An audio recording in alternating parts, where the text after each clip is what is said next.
Welcome back to the Illiterate Creek. Let's take a look at Philippians 4:6 today. Be anxious for nothing, but in everything by prayer and supplication, with thanksgiving, let your requests be made known to God. Now, the Amplified Bible goes on to say, do not be anxious or worried about anything. Do not fret or have any anxiety. So that word anxious, in the concordance, it's G3309. It's the word miramanao. And again, if I slaughter these words, what can I say? And it means troubled with cares, to care for, to look out for a thing. But what I found interesting was one definition is to promote one's interests. You know, when you're trying to promote yourself, you're always looking out for yourself, and you're looking out for others. You're looking out for what's going to work out best for me, and you're watching others because are they going to horn in on me, or are they going to cut me off, or are they going to steal my thunder or whatever.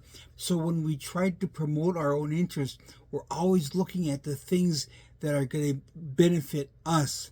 And it causes a lot of pressure. It causes a lot of tension because I've got to get it right. I've got to get it right. And I've got to get it right never works. John 14 says several different things. First of all, John 14 says, let not your heart be troubled. Let not your heart be troubled. And also he says, in John, Jesus says, peace I leave with you. My peace I give to you. So we're not going to have peace if we're all trying to promote our own interests. But Jesus says, let your heart not be troubled. Take my peace. And in 1 Kings 19, it says it speaks about God talking to the prophet in a still small voice. So he's the mighty God. Why doesn't he speak with a loud, mighty, thunderous voice that can be heard clearly? Because he wants us to listen for him. He wants us to listen to him.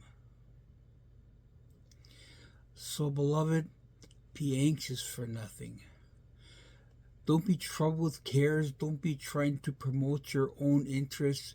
When you try to promote yourself, it's not going to go well.